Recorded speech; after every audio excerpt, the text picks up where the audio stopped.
Bye bye! Bonjour tout le monde, bienvenue à Dessin Compromis 101 où je vous parle des livres, donc toutes ces belles piles-là qui partent de ma bibliothèque.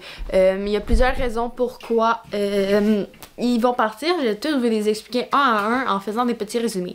La vidéo n'est pas « Ah, n'achetez pas ces livres-là et ne les lisez jamais », c'est vraiment pas ça, c'est juste que des fois il manque de place et il y en a qui doivent partir pour acquérir les nouveautés. Parce qu'habituellement une bibliothèque c'est une rangée de livres bien rangée, moi je suis rendue à 2 rangées pêle-mêle, de côté, droit, en diagonale, les séries sont toutes partout, j'ai des bacs par-dessus parce qu'il manque de place et qu'il y a trop de bons livres que j'achète. Donc voilà, je suis quelqu'un qui garde beaucoup trop ses livres et qui ne veut pas se séparer de ses livres d'enfance, donc j'ai encore les Geronimo et toutes les affaires de même, et ça prend de la place et je ne veux pas les donner. Donc il manque de place, donc voilà une quinzaine de livres que j'ai lus depuis janvier. Donc en janvier, je me suis donné le défi de lire les livres que je savais que je voulais pas garder pour plusieurs raisons et dont la majorité étaient des tomes que j'ai achetés à bas prix et que je voulais seulement lire une seule fois et redonner après consciemment. Donc ça a été mon objectif et on est rendu en juillet. Donc 7 mois plus tard, j'ai quand même bien réussi. J'ai fini le dernier livre il y a 2 semaines. Donc c'est quand même pas pire compte rendu de la pile que j'ai, mais ça a quand même été un peu plus long que ce que je pensais. Donc sans plus en attendre, commençons les livres. La première grosse partie des livres que j'ai donné, c'est des livres d'élagage. Donc ça, c'est ma bibliothèque de la ville qui font des grosses ventes avec plein de tables partout et que quand j'y vais, ben je cherche des livres, qui me paraissent beaux, dans l'âge que je lis. Donc je cherchais beaucoup de jeunes adultes, donc peut-être des fois des titres que je connaissais, des maisons d'édition. Et il y a beaucoup de choix, mais pas nécessairement tout intéressant. Donc quand j'en trouvais des intéressants, j'y prenais vu que c'est comme le prix au kilo. Donc je pense que c'est comme 5$ le kilo, ça revient vraiment pas cher le livre. Donc ça me dérangeait moins d'acheter et de redonner après. Et la majorité de cette pile-là, c'est qu'est-ce qui est arrivé. Donc le premier délagage, c'est Confession d'une cheerleader, le tome 1. Comme j'aime beaucoup les Merlin, je me suis dit je vais le lire un jour. Donc quand j'ai vu le tome 1, j'étais comme pourquoi pas, ça sera un petit rappel. Mais justement, en le lisant, ça m'a confirmé que je ne veux pas acheter les 2 autres livres de la trilogie. Je vais les lire, je les ai réservés à la bibliothèque. Mais honnêtement, le texte est très enfantin. C'est une enfant de 12 ans qui parle d'amour un peu. Puis récemment, j'ai eu des discussions avec mes amis dans les dernières années, et j'aurais souvent posé à quel âge on peut commencer à être amoureux, et c'est là que tu te rends compte un peu que quand t'es jeune, tu idolâtrises un peu tout ça. Même à 12 ans, je me souviens, je lisais les histoires d'amour, j'étais comme « Ah, c'est non mais cute, oui c'est un amour innocent », mais est-ce qu'on prône ça un peu trop tôt quand on est dans l'inconscience puis dans la recherche de soi? Donc c'est plein de questionnements de même qui m'a fait un peu comme back off et réaliser que c'est peut-être un peu trop jeune et que je m'en vais vraiment vers le jeune adulte. Moi qui ai toujours lu ça et qui continue de lire les Léa Lévy et les filles modèles, mais eux ils ont comme un peu vieilli, puis ça tu vois que je suis plus tout à fait le public cible. Et mais je vais lire les 2 autres, mais c'est justement je vais pas le garder, donc bye bye. Ensuite, Mon rêve à quel prix, j'ai lu la description, je savais ça parlait de quoi, je l'ai quand même lu. Est-ce que je le regrette? À moitié. C'est une histoire d'agression sexuelle par un coach et tu vois le cheminement de la fille qui est là et comment son copain l'a pas cru, donc ça met en valeur des situations qui peuvent arriver, mais justement dans la culture du viol et tout ça, mais c'est un peu bizarre à lire, puis là t'es comme j'apprends rien de ça, puis j'ai pas de fun à lire ça, donc c'était ambigu, donc ça il est même pas beau, il est juste noir, donc bye bye, sans problème. Ensuite, j'étais Isabeau. Ça, c'est une lecture que j'ai aimée, honnêtement. On voit bien le personnage, l'intériorité et toutes des choses de même. Dans le fond, c'est l'histoire d'Isabeau qui perd sa meilleure amie à cause d'une maladie incurable, je pense. En tout cas, au début, là, elle annonce. Puis là, elle se cherche un peu elle-même parce qu'elle pensait finir sa vie avec sa meilleure amie. Et elle part en fugue, elle fait des aventures, elle sort avec des gars. Donc, tu vois vraiment son cheminement à travers le deuil de tout ça. Donc c'est quand même vraiment intéressant. J'ai aimé l'écriture, comment il était mis. Donc ça, c'est une bonne lecture, honnêtement, pour les ados. 100% je le recommande. 100% je ne le recommande pas, ce livre-là. Avoid the Side of the World. Je lis tellement pas en anglais. Donc là, quand j'ai vu ça, j'étais comme « Ah, il a de l'air vraiment intéressant. » Puis tout ça, j'ai lu la 4e de couverture puis tout ça. Parce que dans le fond, c'est comme tape, donc t'as juste une côte. Pire truc ever! J'ai lu le début, j'étais comme ok, parce que dans le fond c'est la sœur du personnage principal qui disparaît, puis là t'es comme au début c'est un peu louche, puis après elle disparaît, puis là t'es genre like la guilty, genre le personnage qui est guilty, puis qui est comme oh non, qu'est-ce que j'ai fait, j'ai perdu ma soeur, puis là, il se met à copier, puis là, il y a une histoire d'alien.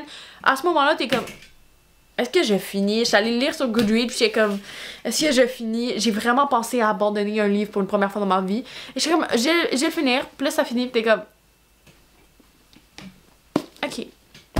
Donc ça, de pauvres personnes qui l'aura. Ensuite, on a la série L'Insoumise. Honnêtement, ça c'est une très très bonne série pour ados. J'ai adoré comment c'est écrit, la leçon un peu, pas d'indépendance, mais de résilience, de persévérance et de peu importe ce qui t'arrive, bats-toi pour vivre ta vie, puis de trouver ta voie, puis toutes des affaires de même. La fin est un petit peu bizarre du tome 3. Dans le fond, c'est l'histoire d'une fille qui est bannie de sa tribu parce qu'elle a refusé de marier un haut placé. Donc là, elle est vouée à fuir et si jamais des personnes de sa tribu la trouvent, ils peuvent la tuer. Donc le tome 1, elle fuit. Le tome 2, elle trouve comme une cité, tout ça. Et le tome 3, elle essaie de retrouver sa vie, de se refaire après tout ça. Donc c'est plein de péripéties, t'apprends un peu c'est quoi le mode nomade et la différence entre elle, parce qu'il y a elle, c'est un peu de nomade qui tue toutes les personnes âgées puis qui les abandonne derrière, tandis que t'en as d'autres, ils vouent des cultes puis ils mangent beaucoup, donc c'est vraiment un clash un peu de culture, donc c'est vraiment une mise en parallèle de notre monde un peu, donc c'est vraiment intéressant. Il me reste GeoGrèce que j'ai oublié de mettre dans la pile, mais que je m'en allais en Grèce en 2022 avant, peu après la vente de l'élagage. J'étais comme, je vais le lire pour voir si je pourrais apprendre des informations. Finalement, c'est pas tant informatif, ça a des sujets, c'est intéressant, mais ça date de genre 2017. Mais il y a quand même des articles pertinents là-dedans, donc c'est pour ça que j'ai quand même le donné. Mais j'ai pas gardé. J'ai un autre livre de la Grèce que lui j'ai gardé parce que c'est vraiment plus informatif, puis ça suit dans le temps, et j'ai comme après avoir visité des endroits, ben je vais pouvoir savoir de quoi il y en est question. Il faudrait que je retrouve, je sais pas où. Mais bon, c'est ça. Donc ça c'était tout pour les lagages à la bibliothèque. Honnêtement, je suis allée plusieurs fois dans ma vie et j'en ai pas gardé tant que ça. J'ai découvert 2 très bonnes séries, dont Les Enfants de la Nébuleuse et un autre qui est comme Arthur et Zoya, que eux j'ai acheté, que ça j'ai gardé. Mais sinon, t'en as d'autres, par exemple, Les Colombes du Roi Soleil, j'avais acheté des tomes disparates, ils étaient pas complets, j'ai pas réussi à trouver les autres, je les ai juste vendus finalement. Donc quand j'ai allé lagage, oui c'est pas cher, donc là je suis comme je vais les acheter, mais c'est comme si tu payais un droit de lecture parce que je sais que je vais pas le garder. Ça c'est un livre que ma grand-mère m'a donné, j'ai ouvert ça à Noël et j'étais comme ça donne pas le goût. J'ai eu il y a comme 3 ans.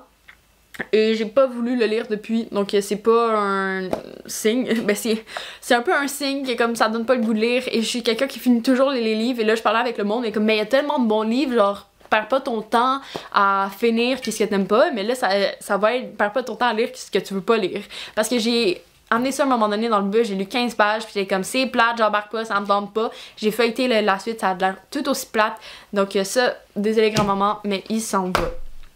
Ensuite, on a Jessie Elliott a peur de son ombre, un roman graphique pour ados, enfants. C'est quand même cool, tu vois le personnage, les choses sont éclatées. T'as Émile Nelligan dedans, je sais pas pourquoi, mais c'est ça. C'est la collègue à ma mère qui me l'a donné, donc je l'ai lu, puis là je passe au prochain, parce que justement, c'est pas plus de mon âge, j'ai toutes des affaires de même. Après, en continuant sur le cégep, il y avait ce qu'on appelle le foyer qui est comme des ateliers le soir, et il y avait des prix de présence, et comme j'étais souvent seule ou on était 2-3 souvent y aller, ben le prof nous permettait, donc j'ai beaucoup de choix. À un moment donné j'ai vite fait le tour, donc là j'ai pris ça, qui est une BD qui avait de l'air bonne, ben qui a de l'air bonne, mais je l'ai pas lu, puis j'ai pas le goût de la lire parce que ça a pas de l'air totalement de mon style, genre j'ai feuilleté, puis je suis comme ça me tente pas de prendre le temps de lire ça, mais honnêtement 100% ça a l'air bon, donc c'est juste je vais le redonner pour quelqu'un plus, pour que quelqu'un l'apprécie plus que moi je l'apprécie. Pour les 2 derniers livres, petite mise en contexte requise, devant la bibliothèque de mon cégep, puis il y a une table où des fois ils donnent des livres gratuits, puis ça j'ai trouvé en 2021 avec le recueil de Pour l'instant. Donc pour l'instant j'ai gardé, c'est un des meilleurs trucs, je suis tellement contente de trouver, genre honnêtement c'est un des meilleures choses ever, je suis tellement déçue qu'il soit pas en vente. Mais C'est ça. Donc, il y avait ces deux-là. Lui, il était dans ma classe pendant comme 1 an et demi, puis j'ai pas lu, donc ça, c'était mauvais signe. J'ai commencé par vous parler de L'homme au manteau noir. L'histoire est bonne.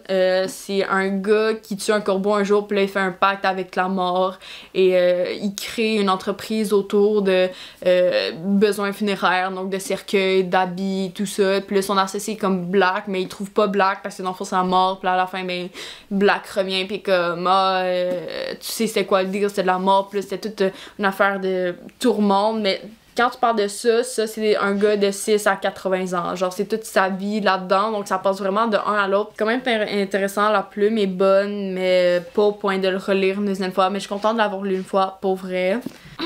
Ensuite, Carnaval, je ne l'ai pas lu, je ne veux pas le lire, je sais pas pourquoi je l'ai pris. J'étais comme, il a de l'air beau, j'ai lu la 4e de couverture, me semble, puis ça avait de l'air intéressant, mais j'ai une mauvaise manie de prendre des livres que j'ai pas lu la 4e de couverture juste parce qu'ils sont beaux. Mais c'est pas tant beau, mais c'est original.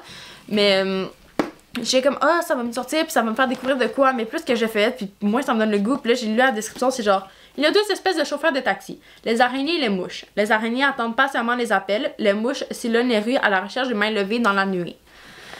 Ça me donne pas le goût de le lire, puis là je feuillette, puis c'est juste comme momie, corbeau, c'est juste du texte de même, ça a pas l'air vraiment intéressant ni enjoyable. Genre, je sais pas comment dire, mais j'ai pas l'impression que j'apprécierais cette lecture-là. Donc là, je regrette un peu de l'avoir pris, mais vu qu'il était gratuit, ben, je perds rien. Je vais le redonner à quelqu'un. Donc ces deux-là aussi, c'était une élagage à la bibliothèque de Lorraine. Je sais pas ce que ça faisait au collège Montmorency. Mais bon. Donc c'est tout pour cette vidéo-là. Si les livres vont partir, j'allais les mettre dans un croque-livre, puis comme ça, j'allais passer au prochain. Donc quelqu'un d'autre va pouvoir les lire, peut-être aimer, puis apprécier, je sais pas. Donc voilà. Hello! Yo, vous aimez ma face dégueulasse d'été? Voilà, je viens de déposer les livres dans un croque-livre et j'ignore s'il est beaucoup utilisé ni beaucoup vu. Donc je sais pas si j'ai fait la bonne affaire, mais j'ai mis tous les livres dedans, le petit croque-livre ici. Donc en espérant que de bonnes personnes y trouvent puis que ça donne le goût de lire à certaines personnes. Je suis quand même contente, ça fait longtemps qu'il traîne dans ma chambre, donc là c'est fait. Et j'ai toujours plus de place parce que la place était déjà prise avant même qu'ils partent, donc voilà. Mais je suis quand même contente. J'espère redonner au suivant puis que d'autres personnes puissent les trouver. Puis j'espère qu'ils capotent pas en voyant les logos de la bibliothèque. Mais c'est de l'élagage, je m'en suis assurée, je les ai déjà achetés. Donc c'est ça, le don de livre est fait. Je regarde tout en mauvaise passe, le don de livre est fait et maintenant je peux continuer à vaquer mes occupations. Sur ce, bonne journée ou bon tout, peu importe quand vous m'écoutez. On se retrouve bientôt pour une nouvelle vidéo. Ciao!